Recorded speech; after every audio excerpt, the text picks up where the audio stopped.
खबरों का सार। नमस्कार, बुलेटिन में आप सभी का स्वागत है। मैं हूं आपके साथ यश शुक्ला। रुक करेंगे खबरों का। भोपाल से खबर आपको बता देते हैं, जहां पर विधायक आतिफ अकील को शंकराचार्य का समर्थन। गाय को राष्ट्रीय पशु बनाने का संकल्प पास हुआ तो हिंदुओं के लिए कलंक। गौ माता के अंतिम संस्कार की मांग उठी। सभी विधायकों से संकल्प पारित करने की अपील की गई है।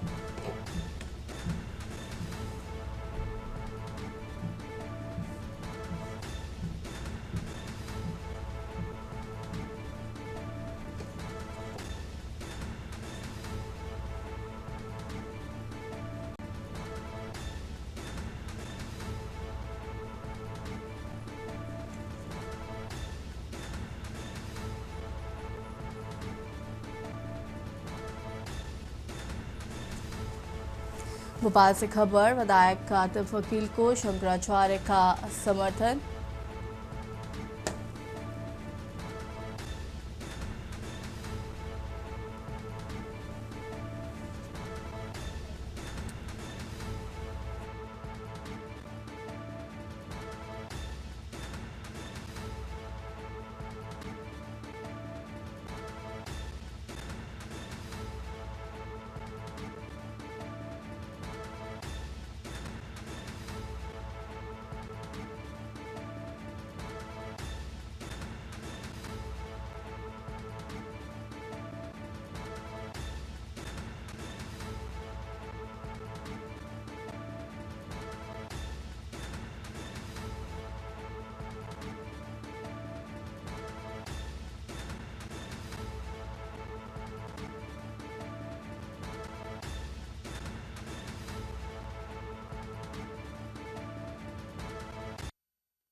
मध्य प्रदेश की विधानसभा।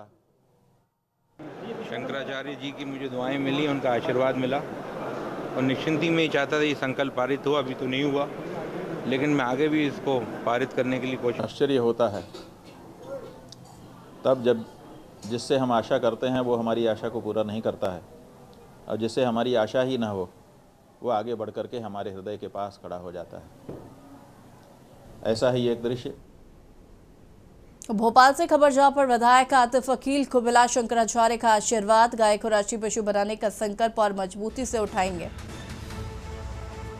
समाज व संस्कृति से जुड़ी है ये मांग। विधानसभा में संकल्प को प्राथमिकता से रखा जाएगा।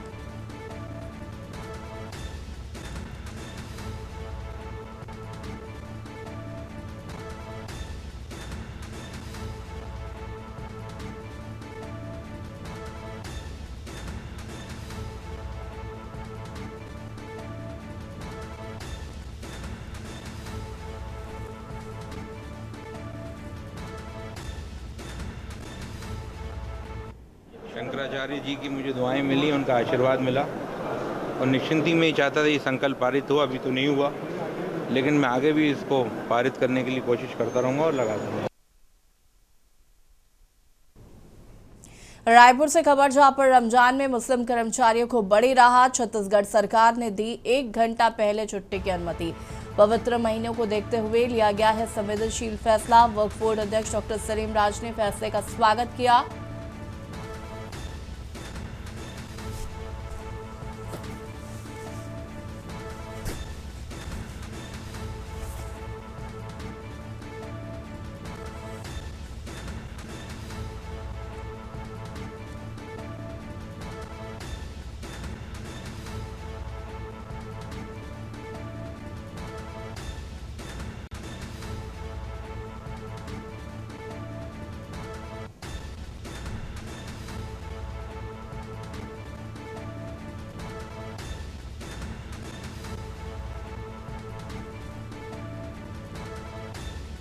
रायपुर से खबर, रमजान में मुस्लिम कर्मचारियों को बड़ी राहत।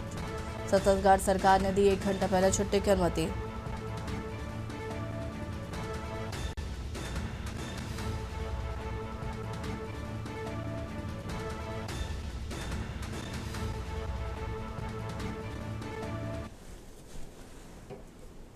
चंडीगढ़ से खबर आपको बता देते हैं, जहां पर राज्यपाल अभिभाषण पर सरकार ने बजाई तालियां विफलताओं पर बजाई गई। सरकार की विफलताओं का पिटारा हम खोलेंगे। इस मामले पर हमारे साथी करेंगे चर्चा। चंडीगढ़ से खबर, राज्यपाल अभिभाषण पर सरकार ने बजाई तालियां। तालियां विफलताओं पर बजाई गई। सरकार की विफलताओं का पिटारा हम खोलेंगे, हुड्डा का ये बयान। इस मामले पर हमारे साथी करेंगे चर्चा।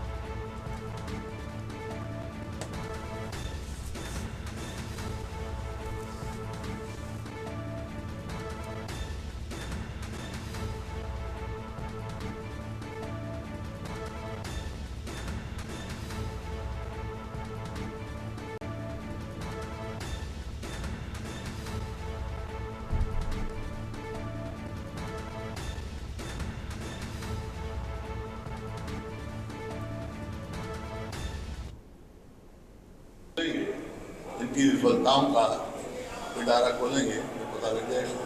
एक जीडीपी 9.2% से ज़्यादा रहने का अनुमान लगाया गया 25-26 में। आप कह रहे हो कि प्रदेश में विकास हो। ऐसा है कि करंट प्राइस में कह रहे हैं, करंट प्राइस और कॉन्स्टेंट प्राइस में बहुत अंतर होता है। राज्यपाल जी ने जो अभी भाषण पढ़ा और सरकार की तरफ से बहुत तालियां बजाई गई, मेज थपथपाए गए, थपाते नहीं है मेज कभी, अभिभाषण सुना जाता है, क्योंकि ये हमारे राज्यपाल जी हैं, पढ़े लिखे आदमी हैं।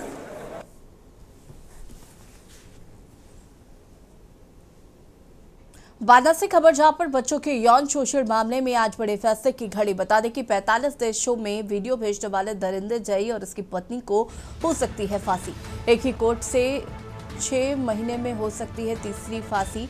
पॉक्सो एक्ट की अदालत में चल रहा है मामला। बता दें कि बच्चों के साथ सेक्स कर वीडियो अपलोड करता था आरोपी, और जई के साथ उसकी पत्नी भी इस कृत्य में थी शामिल।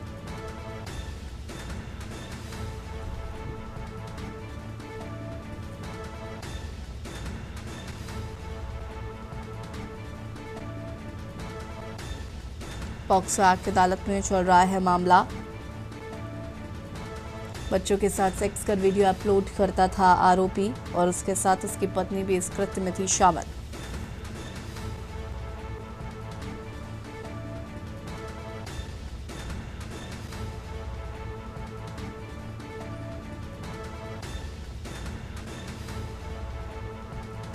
और इसी खबर पर ज्यादा जानकारी के लिए संवाददाता भगत सिंह हमारे साथ जुड़ चुके। भगत, क्या कुछ जानकारी है? जय और उसकी पत्नी को हो सकती है फांसी। तो बता दूं, ये बड़ा हाईटेक मामला है और इंटरनेशनल मामला है, जहां 31 अक्टूबर 2020 में चित्रकूट में तैनात जेई के पद पर जो तैनात था जेई, उसने लगभग 33 मासूम बच्चों के साथ यौन शोषण किया था, और उनका यौन शोषण करने के बाद उनका वीडियो बनाता था और इंटरनेशनल मार्केट में उनको बेचने और उनको अपलोड करने का काम करता था। लगभग 45 देशों में इसने वो वीडियो भेजे थे, जिसके माध्यम से ये अवैध कमाई भी करता था। और इस पूरे कृत्य में लगभग 3 साल से 18 साल के वो 33 बच्चे उसमें शामिल हैं, और उनमें से 29 बच्चों की यहाँ पर गवाही भी कराई गई है।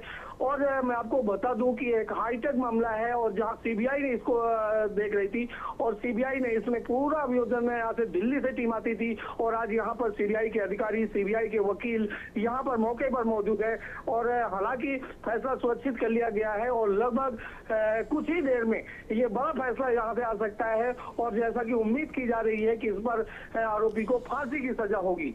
ऐसा मामला ये बांदा की कोर्ट का एक बड़ा मामला है, जहां 6 महीने के अंदर एक ही कोर्ट ने, एक ही अदालत ने तीसरी बार फांसी की सजा सुनाई जा रही है। और ये बड़ा अहम फैसला है। ये विरलतम मामला है, जहां एक दुष्कर्म आरोपी इंजीनियर को लगभग फांसी की सजा आना तय है, और आरोपी को गिरफ्तार कर लिया गया है, कटघरे में है, पुलिस की अभिरक्षा में है, और जल्दी ही लगभग कुछ देर बाद इसकी औपचारिक घोषणा जो विद्वान जज है वो करेंगे, और इसके बाद उसको यहाँ से जेल भेज दिया जाएगा। यसी ठीक है, शुक्रिया आपका जानकारी साझा करने के लिए। और बता दें कि बच्चों के यौन शोषण के मामले में पॉक्सो एक्ट की अदालत में चल रहा था जई का मामला, और फिलहाल उसकी पत्नी और उसे फांसी की सजा कोर्ट सुना सकती है।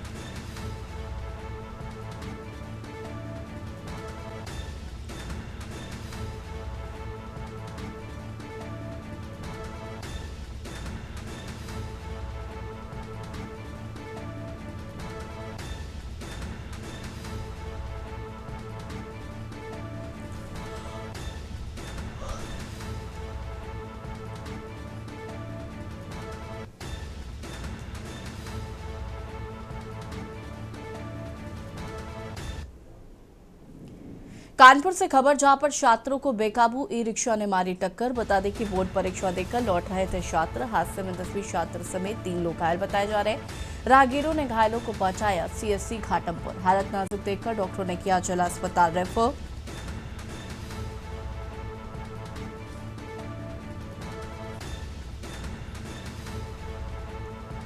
महात्मा गांधी इंटर कॉलेज संवर्ष गांव लौट रहे थे छात्र। घाटमपुर कस्बे के गजनेर मार्ग की घटना बताई जा रही।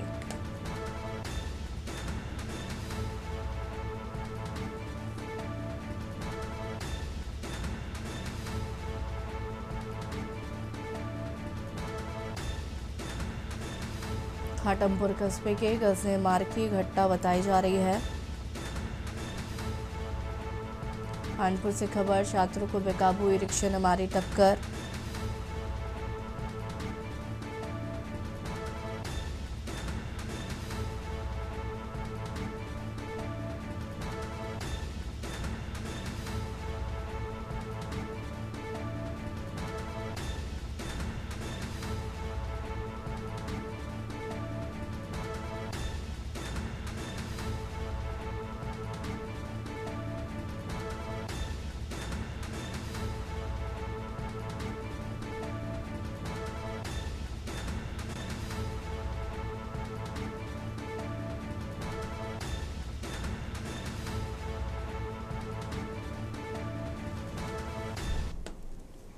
समाजवादी पार्टी विधायक संग्राम सिंह यादव का बयान। उन्होंने कहा कि उत्तर प्रदेश के मुख्यमंत्री को पहले जापान जाना चाहिए था। उनका मानना है कि अगर मुख्यमंत्री पहले जापान जाते तो प्रदेश में अब तक काफी विकास हो चुका होता। उन्होंने सरकार के आखिरी समय में जापान यात्रा को बेकार बताया है। लाउडस्पीकर को उन्होंने आस्था का विषय बताया और कहा कि रमजान के मौके पर इसकी अनुमति मिलनी ही चाहिए थी।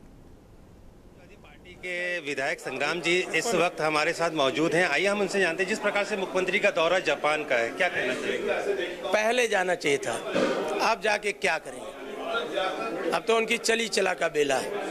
पहले गए होते तो उत्तर प्रदेश के लिए जो उनकी बाणी है उसमें बदलाव आ जाता। जो जातियों और धर्मों के आधार पर समाज को लड़ाते हैं वो जाके जापान में देख के आते कि वो जापान किस को मान करके कितना खुशहाली और तरक्की के रास्ते पर गया है। अब उन्होंने बहुत लेट कर दिया।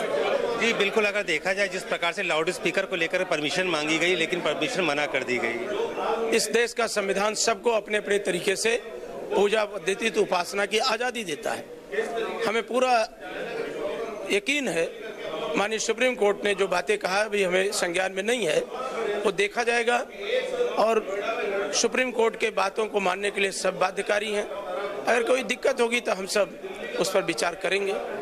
जी बिल्कुल, जिस प्रकार से देखा जाए उत्तर प्रदेश के मुख्यमंत्री योगी आदित्यनाथ का जापान दौरा है, इनका साफ तौर से कहना है कि मुख्यमंत्री को पहले जापान जाना चाहिए था और डेवलपमेंट देख के आना चाहिए था। वहीं पर लाउड स्पीकर को मना करने पर जो उनका साफ तौर से कहना है कि हम और कोई रास्ता निकालेंगे। कैमरामैन आदित्य के साथ मनीष तिवारी, के न्यूज़, लखनऊ।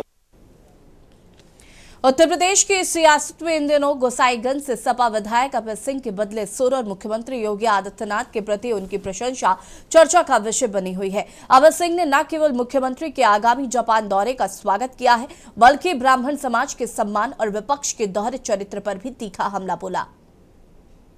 के विधायक अभय सिंह जी इस समय हमारे साथ मौजूद हैं। आइए हम उनसे सबसे पहले ये जानते हैं, जिस प्रकार से डिप्टी सीएम और शंकराचार्य का मामला रहा, ब्राह्मणों का कल आयोजन किया गया, उनको डिप्टी सीएम जी के द्वारा जो है उनको सम्मानित किया गया, क्या कहना? नहीं, बहुत अच्छा किया गया। डिप्टी सीएम जी ने बटुक ब्राह्मणों का सम्मान किया, उनको भोजन दिया, दक्षिणा दिया, बहुत हम उनको बधाई भी देते हैं।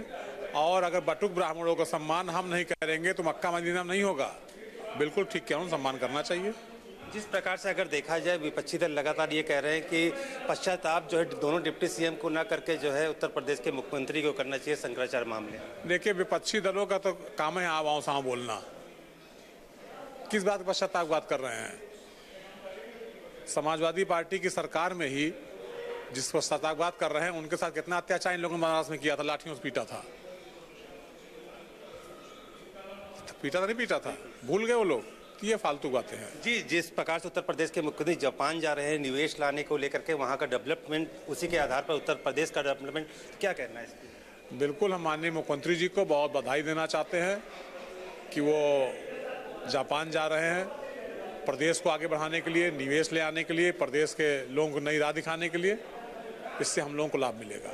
जी बिल्कुल, अगर देखा जाए जिस प्रकार से उत्तर प्रदेश के मुख्यमंत्री का जापान का दौरा जो उत्तर प्रदेश के लिए काफ़ी फ़ायदेमंद होगा, वहीं पर देखा जा सकता है कि बटकों को लेकर के जो भी ब्राह्मण को सम्मानित किया गया उसको लेकर के जो है डिप्टी सीएम को जो है अभय सिंह जो विधायक हैं उनके द्वारा बधाई दी गई है। कैमरामैन आदित्य के साथ मनीष तिवारी, के न्यूज़, लखनऊ।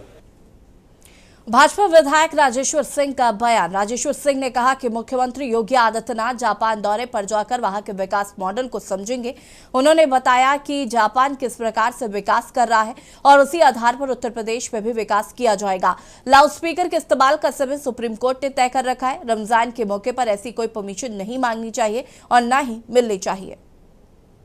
सरोजनी नगर के विधायक राजेश्वर जी हमारे साथ में मौजूद। जिस प्रकार से मुख्यमंत्री का दौरा है, जापान का दौरा है, बहुत अच्छा दौरा है। उत्तर प्रदेश में जो विदेशी निवेशकों का इंटरेस्ट बढ़ा है, जो उनका कॉन्फिडेंस बढ़ा है, ये उसको और आगे बढ़ ले जाएगा। आज हिंदुस्तान में, उत्तर प्रदेश में विश्व की हर बड़ी कंपनी निवेश कर रही है, अपनी इंडस्ट्री फैक्ट्री लगा रही है। आप देखिए अशोक लीलैंड ऐसे ग्रुप ने सरोजनी नगर में अपनी ईवी बस बनाने की फैक्ट्री स्थापित करी। लगातार वर्ल्ड भर की सारी कंपनीज, टॉप कंपनीज जो है, चाहे IBM हो, चाहे डेलोइट हो, चाहे PwC, सब अपने ऑफिसेज खोल रहे हैं, सब अपने आप को यहाँ पे एक्सपैंड कर रहे हैं।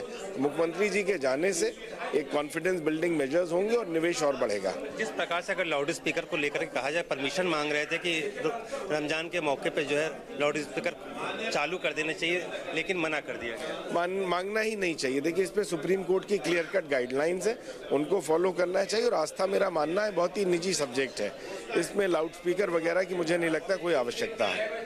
जी बिल्कुल, जिस प्रकार से उत्तर प्रदेश के मुख्यमंत्री योगी आदित्यनाथ का जापान का दौरा है और जिस प्रकार से वहाँ की कल्चर और वहाँ के डेवलपमेंट को लेकर के वहाँ उत्तर प्रदेश को उसी बिहार पर डेवलपमेंट करने की तैयारी है। वहीं लाउड स्पीकर को लेकर के साफ तौर से ये कहना है विधायक जी का कि लाउड स्पीकर की परमिशन मांगनी ही नहीं चाहिए। कैमरामैन आदित्य के साथ मनीष तिवारी, के न्यूज़, लखनऊ। कर्नाटक बेलगावी जिले के चिकोड़ी शहर में सुबह सुबह चिकोड़ी के उपविभाग अधिकारी सुभाष समकावी और तहसीलदार राजेश मुरली ने चिकोड़ी शहर के अलग अलग इलाकों, बाजारों और गलियों में बाइक चलाई, वहां की साफ सफाई और बेसिक सुविधाओं को देखा, आम लोगों से बात की और उनकी राय ली है और मौके पर ही मदद पहुंचाई। इन लोगों ने पब्लिक हॉस्पिटल और मातृ एवं शिशु अस्पताल का दौरा किया है, मरीजों के साथ कुछ समय बिताया और वहां के सिस्टम के लिए मेडिकल अफसरों की तारीफ भी की। कुछ अफसरों को जब उनके अचानक शहर आने की बात पता चली तो वो घबरा गए। ऐसे अफसरों के आने से आम लोगों में राम राज्य का सपना एक उम्मीद बन गया है।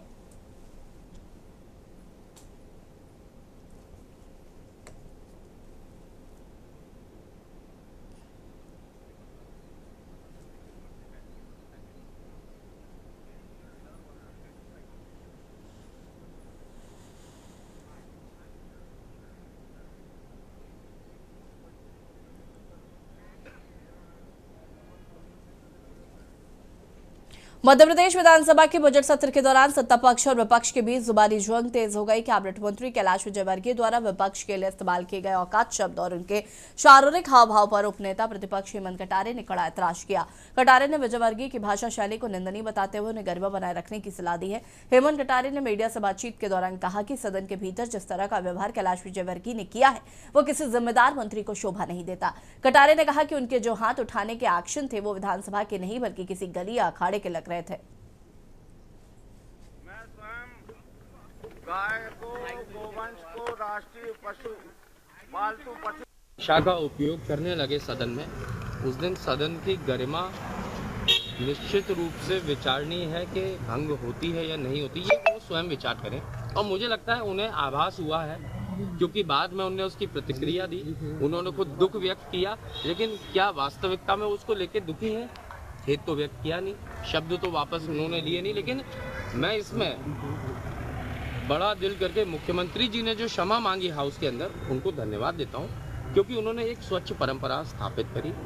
लेकिन जो कैलाश विजयवर्गीय जी के से जो उम्मीद और व्यवहार अपेक्षित है, निश्चित ही वो बहुत ही निंदनीय शब्दों का प्रयोग किया। उनकी भाषा शैली गलत थी, उनकी जो एक्शंस थे, जो हाथ दिखाने के, वो निश्चित ही विधानसभा के अंदर के नहीं थे, किसी गली या किसी अखाड़े के एक्शन से भाषा का उपयोग करने लगे।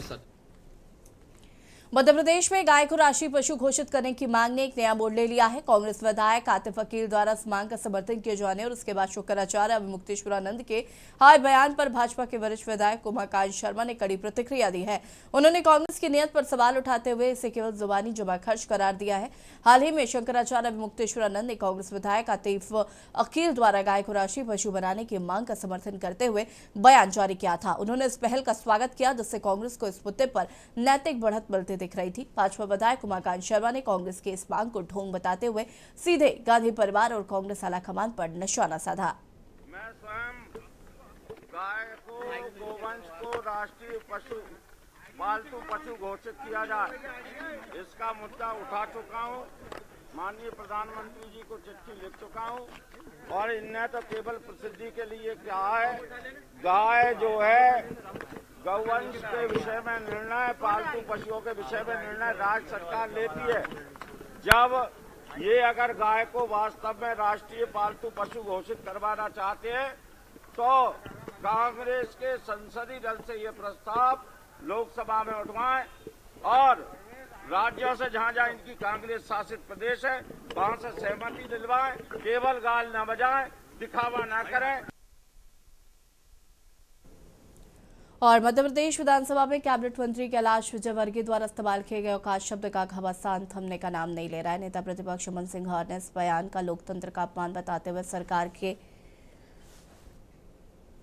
से कड़े सवाल पूछे हैं। सिंघार ने स्पष्ट किया कि विपक्ष की आवाज को दबाने की कोशिशें सफल नहीं है। उमंग सिंघार ने विजयवर्गीय के बयान पर तीखा हमला बोलते हुए कुछ पूछा है कि मंत्री जी अपनी सत्ता का अहंकार किसे दिखा रहे हैं और उन्हें कुछ गंभीर सवाल खड़े किए हैं। क्या वो उन किसानों को औकात दिखा रहे हैं जो अपने एमएसपी फसलों के लिए एमएसपी की मांग कर रहे हैं? क्या वो उन उपभोक्ताओं को औकात दिखा रहे हैं जो बिजली संकट से जूझ रहे हैं और सुचारू बिजली की मांग कर रहे हैं? प्रदेश की जनता की आवाज है कांग्रेस विपक्ष के रूप में। कांग्रेस के विधायक अगर कोई बात उठाते हैं मुद्दों को लेके तो आम जनता की बात उठाते हैं। अगर उमंग सिंघार ने कल कोई बात उठाई राज्यपाल के अभिभाषण में तो प्रदेश के हित में वो प्रदेश के लोगों की आवाज थी। अगर प्रदेश में बिजली कम भाव में मिले तो प्रदेश की जनता की मांग है। तो इनके मंत्री किसको औकात दिखा रहे हैं?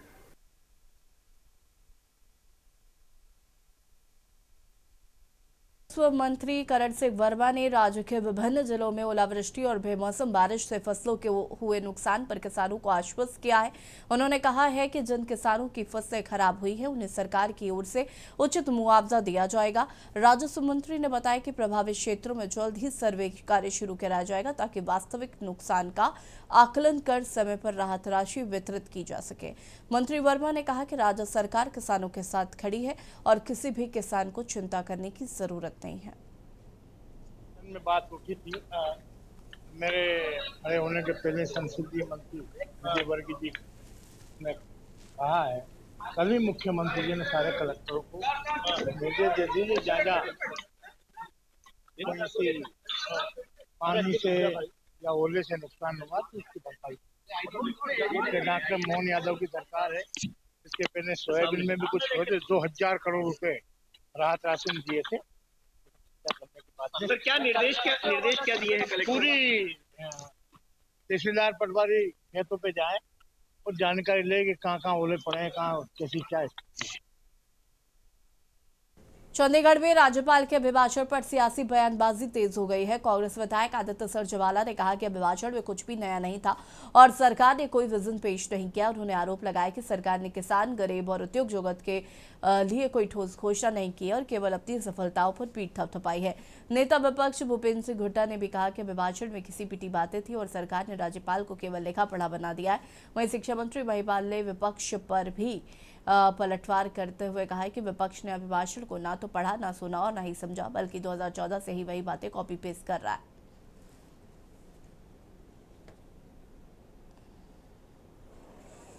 और सरकार की तरफ से बहुत गाड़ियां बुझाई गई, मेज तपाए गए, तपाए नहीं, तपाते नहीं।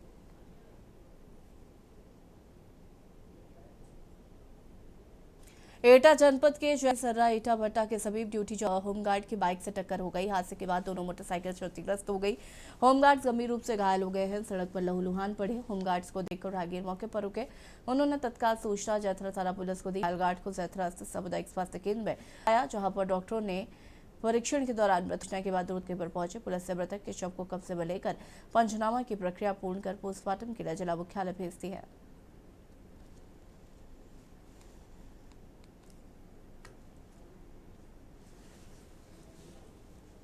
उत्तर नगरी के साथ साथ ऐतिहासिक महत्व रखने वाले कन्नौज में त्रेतायुग से जुड़ा माता फूलवती मंदिर आज भी श्रद्धालुओं की आस्था का केंद्र है। इस मंदिर का उल्लेख पुराणों में भी मिलता है। मान्यता है कि त्रेतायुग में राजा वेणु चक्र की पुत्री माता फूलवती थी, जिनकी स्मृति में ये सिद्धपीठ स्थापित हुआ। आप इसमें माता सिद्धपीठ माँ फूलवती देवी मंदिर में है, जो कि माता का हजारों साल पुराना ये दरबार है। माता अपने आप विराजमान यहाँ पर हैं, जो कि बताया जाता है त्रेतायुग के पहले की फूलवती माता राजा वेणु चक्र थे, उनकी बेटियां हैं ये फूलवती माता।